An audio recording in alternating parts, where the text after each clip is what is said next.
the chair, I will call the meeting to order at 6:03 and take the roll call. Franklin? Here. Gasker? Gilbert? Here. King? Here. Hall? Here. All right, looking for a motion to approve the agenda. So moved. Second. And all in favor of approving the agenda, say aye. Aye. All opposed? All right, and next we'll take motions for the appointment of a temporary chair for this meeting. We need a motion. Yes, motion to make it. So I just move that we take an appointment? And a name. Move and Norton, All okay. right, so we have a motion for Gordon to be the temporary chair for this meeting. A second?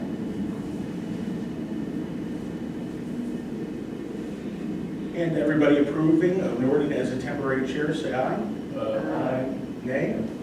Floor is yours. All right, we have minutes from the last meeting. Are there any additions or corrections to the minutes?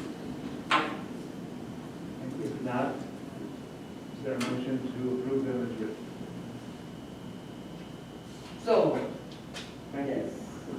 Is there a second? Motion is made and second. Any discussion?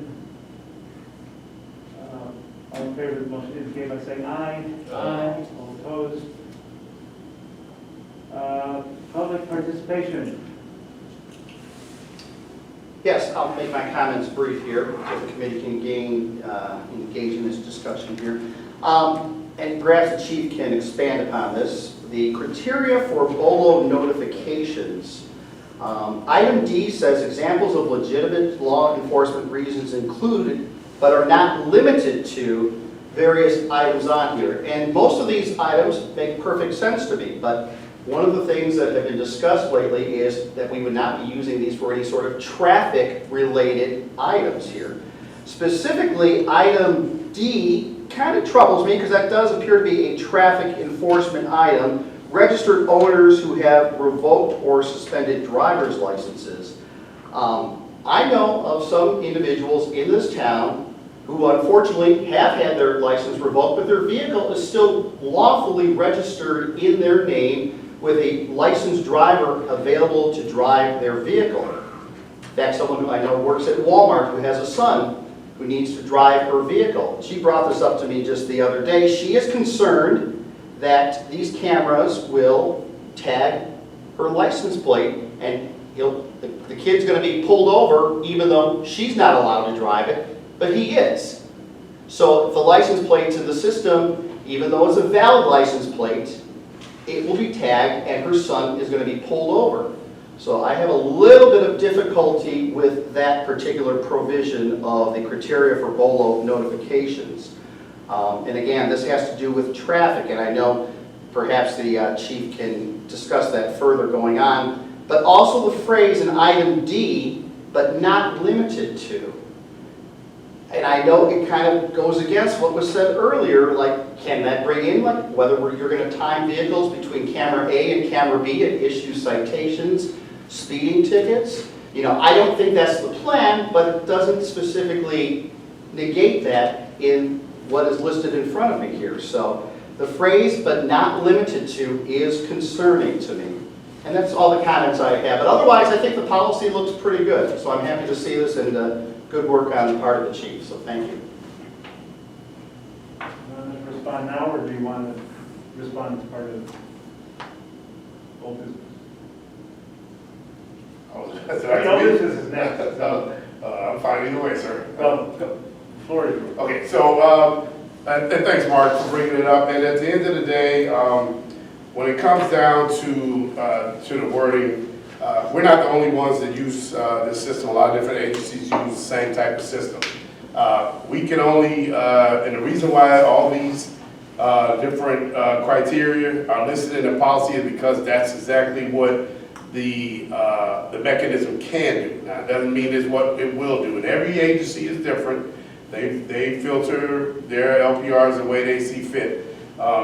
in our situation, we're going to choose not to do that, okay? So now, there are the Illinois State Police, they also choose not to do it.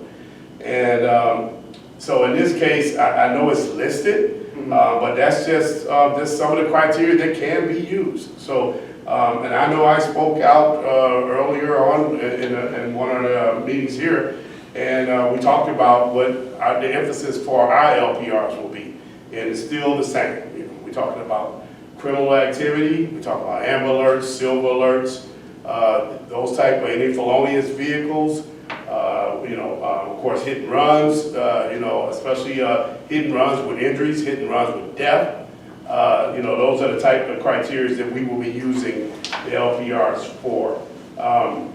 And just to expound a little bit more on the suspended license plate example you gave, even as a police officer, if I was to run her plate, she would come back suspended.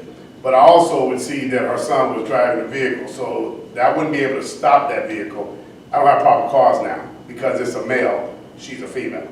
Now, I can play devil's advocate and say that if her daughter was driving the vehicle, now that would be a different story if I ran the plate and it was a female. Now, I also get her driver's license information on the computer, so it will say that she was born, let's say, in 1950, and I got an 18-year-old driving the car.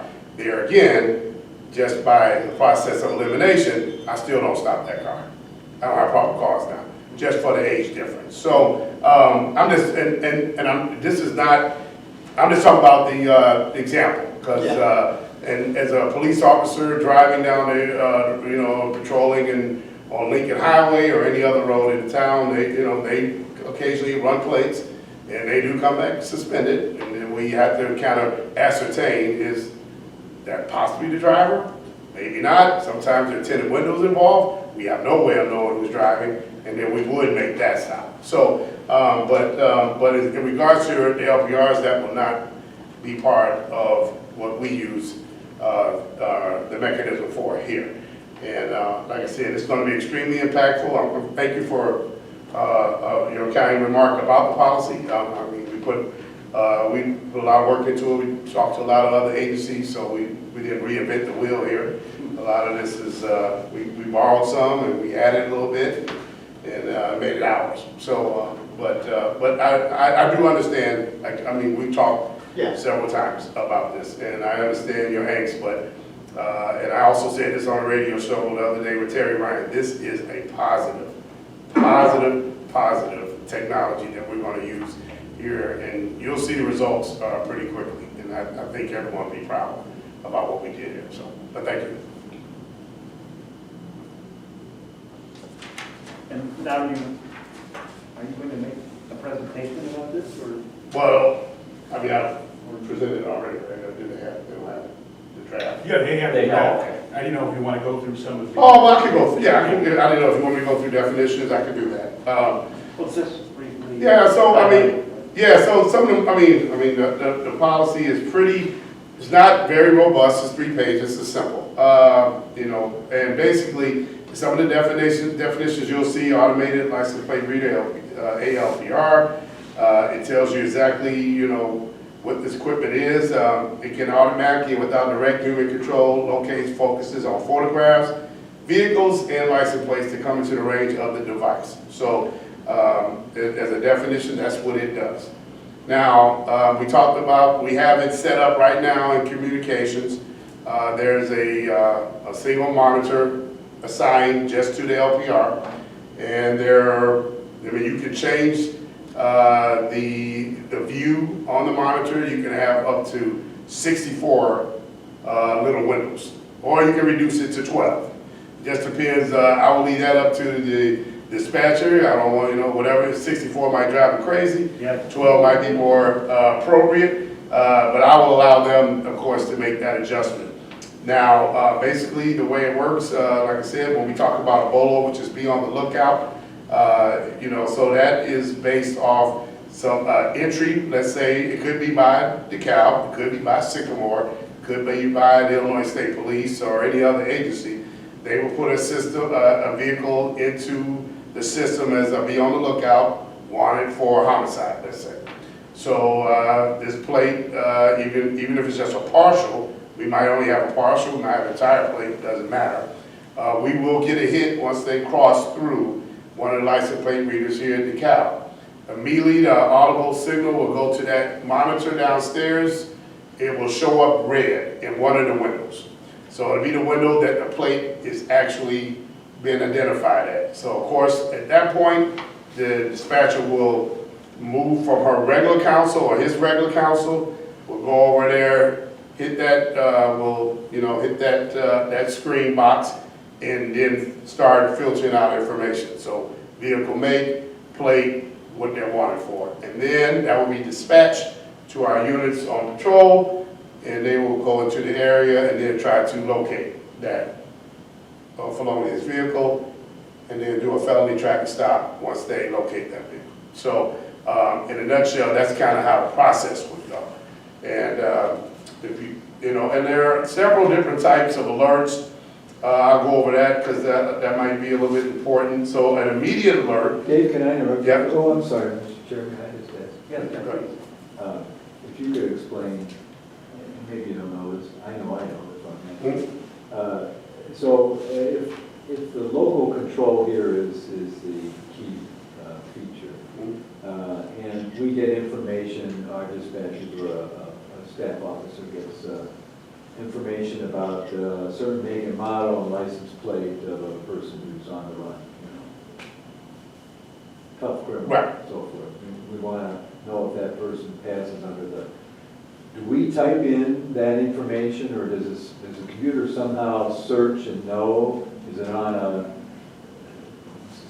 I don't know how that information. Oh, I got you. You see what I mean? Yeah, so that we have to. the camera knows to target that and not every other car. Yeah, so it has to be manually entered by, That's what I thought. yeah, it has to be, I mean, a human being actually has to touch it. So in that for sure. sense, we are controlling. We the are license controlling plates it, yeah. that people are gonna look for. It's not gonna be For sure. somebody with another problem that just is. No, I won't, yeah, I mean, we would have to enter, so let's say we, give you an example, we had a homicide in our town that we're looking for a white Ford Taurus with the first characters Yeah. of David X-ray on the vehicle. So we would have to actually enter that into the system.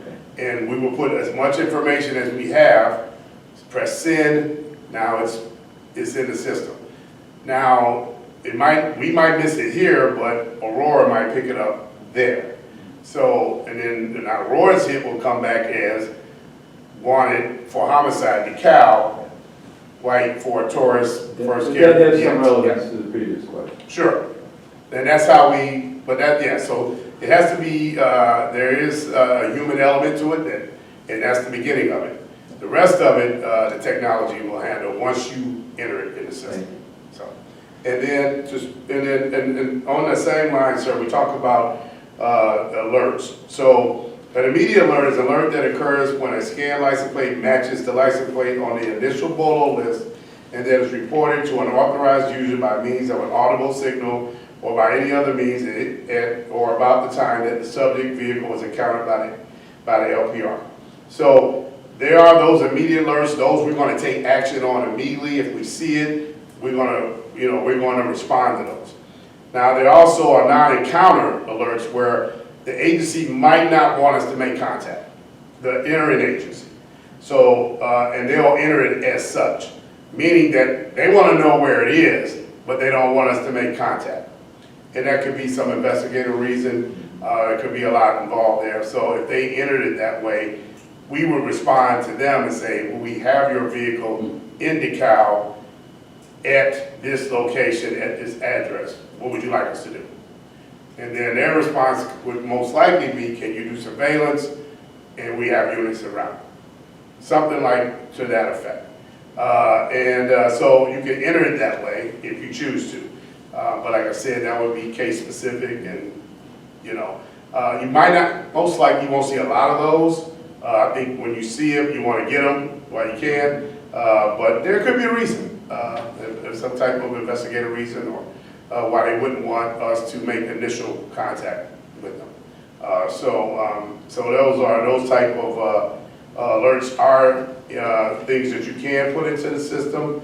Like I said, we did talk about the filter, so I know the Illinois State Police in there, when they first started build out of their license plate readers, they used this suspended driver's license as a filter, as a targeted criteria. And they only did that just to see what the system would do initially. And now, if you can imagine, you got 4 lanes of highway, 4 lanes on the expressway, and it was pinging constantly. So the whole screen was red. So imagine as a dispatcher, you're like, well, I don't even know where to start. Because it doesn't identify the alerts. It's not a watermark that says stolen vehicle there, wanted here, suspended here, because then it'll be easier because you could just identify the ones you really want to deal with. So they just did that. They took it out, of course, because it was, the numbers were, pretty much, it was just constant. So they removed that feature, but they just wanted to see, how active it would be in that area, and it was very active. So, and that's why, in my opinion, we only stick to the most important offenses, which would be stolen vehicles, of course, wanted on warrants, any other type of felonious vehicle, anybody wanted for homicide, anybody wanted for any felony crime or misdemeanor crime, and of course, the Amber Alerts. Like I said, it's very important because we want to make sure that if there's a missing child in our city, we want to make contact with them immediately. And a silver alert for any elderly. We see a lot of elderly with Alzheimer's. They get in a car, they drive off, and nobody has any idea which way they went, which way. But at least the family can call us and say, well, we have the car's description and we have the license plate. They give us that information, we put it in the system. All of a sudden, let's say at Peace Road and whatever cross street, all of a sudden, ping. Oh, there's the car that with the missing elderly just came through the LPR. So now officers will respond, of course, and make contact and hopefully safely return that person to their family. So we've had several situations prior to us getting the LPRs up where it would have been extremely impactful. We would have made arrests right within minutes of a crime being committed. We had a couple of burglaries that would have actually been extremely impactful. Now that we have the LPRs up, so if they committed those burglaries now, we would be able to put that information in the system. And if it doesn't cross through the DeKalb LPRs, it'll cross into somebody else's LPRs that will still have it in custody. So like I said, at the end of the day, there's nothing negative with this technology, in my personal opinion. I'm excited about the future. So unless anybody has any questions. Other questions? This isn't in place yet, right? The equipment is. The equipment is in place. Isn't it? It is in place. It's downstairs. It's just reading plates. It doesn't have so you have to have a MOU with the Illinois State Police to get leads and NCI access. That means that's where all the stolen vehicles are put into the database. So we're waiting on we sent off our MOU. We're waiting to receive a approval. And then right now it's just reading plates, but it's not hitting on anything because we don't have that access from the Illinois State Police. Once they approve us, then we'll start seeing the hits. But right now it's just reading plates. I think this morning, if you go every 15 minutes, it reads anywhere from 20 to 30,000 plates. So it's just constantly, it's just picking up cars as they drive up and down on the street. So, but nothing is being alerted because we don't have leads access yet. But hopefully we'll have that within the week, and then we'll be fully operational. That's awesome. And then we'll be able to report back, in a short period of time. Give it. I think we want to give it its just due. Give it a little couple of months, and so we can see how impactful it is. But we will definitely any impactful cases that are solved by the LPR, we'll be tracking all that. And any arrests made by the LPR, we'll of course be tracking all that data so we can report back and show you how effective this technology really is. But yeah, it's up and running. Just, and I think that I talked to the dispatchers and they're, you know, and we'll see. It's more work for them, so of course, you can only imagine, they was like, well, yeah, thanks a lot, chief. So, you know, but next week is TC week, so I'll make it up to them. So, but yeah, that's kind of where we are.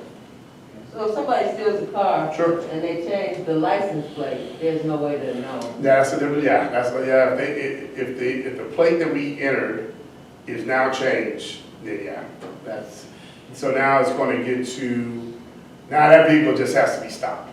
Because the only way we're gonna know that one is stolen is to run the VIN number. So now, most times though, even if they did that, like, okay, so when the car was, let's say a 99 Jaguar, and we put the plate in and stole it, and somebody smart enough switched the plate. Now, if a police officer, I'm behind this vehicle and I run the plate and it comes back to an 87 Ford, I'm stopping that car. Doesn't match up. Now, I'm still not gonna know it's stolen until I run the VIN number. Now, most times, you know, they probably not gonna stop anyway because they know they're in a hot car, so they're gonna go. But let's say they decide to play the game, I'm gonna pull over. I'm gonna have to run the VIN because the plates don't match the car. So I run the VIN number, then I'll get the hit on the VIN number. So the VIN number will also will report the car stolen. And you can't really change the VIN. You can, but it's not that easy. It can't happen that fast. But yeah, that could happen. And then that car would go through the LPR you know, undetected. Yeah. So that would happen. Other questions? That's kind of sneaky, really. Well, you know what, I was thinking about all those cars in Chicago and Sure. elsewhere. They get jacked. You know what I'm Yes. saying? Do they change the plate? Yeah. Or do they just go? I mean, most of the time, they'll just ride it. I mean, they're not gonna stop for the police anyway. I mean, they just committed an armed robbery, basically, so, they're not gonna stop, so regardless of the plate. Sometimes they take the plate completely off. But you're gonna be stopped anyway, because now you don't have any registration. So, you know, you can, the best way, well, I don't even wanna start talking about trying to help. I don't wanna help them do this, Right. so let's just be, so I better stop while I'm here. But I understand that, just to your point, those games are being played, though. I mean, I guess is what I'm saying. And there are a lot of pursuits going on. I mean, luckily, I'm very happy that we don't have that situation in DeKalb as far as carjackings. I mean, of course, City of Chicago is dealing with it. South suburbs of Cook, you know, are dealing with it. A lot of pursuits going on in that area, but they also have air support, which we don't have, and air support's handling a lot of those pursuits from the air. And a lot of those carjackers are actually being apprehended, which is great. So let's just hope we don't, you know, get any kind of uptick in that type of behavior, because now you're talking about armed robberies and people really being put in harm's way over a material item. And I hope that everyone would understand that if someone puts a gun in their hand and says, "Give me your car," you give them the keys and you get out of the way as soon as possible. Yes. You don't fight over material items. It's not worth it. So. Chief, would air support help? In a carjacking situation, oh yeah, it's the biggest tool you can have. Okay. It's the biggest. Helicopters are more expensive. Helicopters. The Facebook money is coming. They need pilots. And the fixed wing aircraft. But yeah, to answer your question, if you're dealing with, it prevents us from getting in high-speed pursuits. Correct. Because they can track them from the air easily. Once they bail out on foot, they can track them from there, and then we can, you know, they'll walk us right to up under the steps where they are hiding. So with their thermal imaging and everything they have in it, it's a great tool, and they use it a lot in the city. So pretty dynamic, but this is going to be a great tool for us. And right now we don't have that issue, so If you start to pop up, sir, I have to call you and ask you for help. So if I'm going 35, I'm good on the 30 zone. Well, no, you're speeding. Oh, okay, but the LPR is. No, it's not gonna, well, it's not made for that. So, I mean, Okay. the speed cameras have, actual cameras that, with rapid shutter speed, shutter, and they can pick up and it gives you time. And same thing with a red light enforcement. Right, right. And you also have to identify those areas as well, Okay. as being that. There's a red light enforcement camera, they put the signs up. Most people blow past it, and that's why they get the ticket. But, I just want to make sure the squad's not gonna pull me over, like, hey. well, if you're doing 35 and 30, you speed, but I Oh, understand, okay. because some people Is think, there well, it's a a great, grade? there's no such thing. There's no grade. 31, okay. Technically, Okay. I didn't technically. know. And I will say that some of the biggest narcotics seizures have come for someone doing 32 and 30 miles per hour. Wow. So you gotta be, so that's why, Chicago's doing that. you have to be mindful of all that. Now, most times you're gonna get a warning. Okay. Well, I try to. I know you were, I I try to go know under. I try to go, hey, let me go 28. well, let's just be, That's we'll be So, honest. rule around here is 30 is fine, 31 is mine. Oh, wow. All right. All Nice. right. Yeah, any other questions? Pretty fun.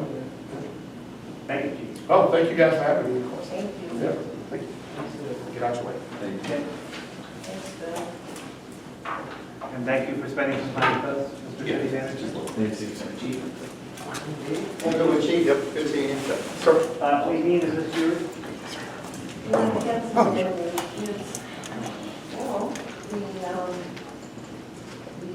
I was awake. the committee has lost its chair, Want to see that? which then, What committee? the committee for, you said is it me, yeah, this upcoming program of mine has But been. that's just the committee, it's not part of, attached to anything, Is that part of it? attached to anything? It's not- Like the stagecoach? It's is it? attached to Stagecoach, Oh. right? So Stagecoach has us as this diversity committee. And this was my idea to get it, started. And since I've seen you guys, the chair stepped down, and instead of getting a new chair, they're looking to see if they want to put it with a different body, a different, group committee, and I'm just like, okay, so I don't know if this will ever get done there. I would like to have it get done somewhere if I could find a different place to do it myself, but it's just gotten very, very muddier than I would like to see. If you're gonna do this, let's do it, but even the place selection stuff is just not, so. As of right now, this is not happening. But I'll let you know if I can figure out a way to do it on my own somewhere. Okay, do we have any new business?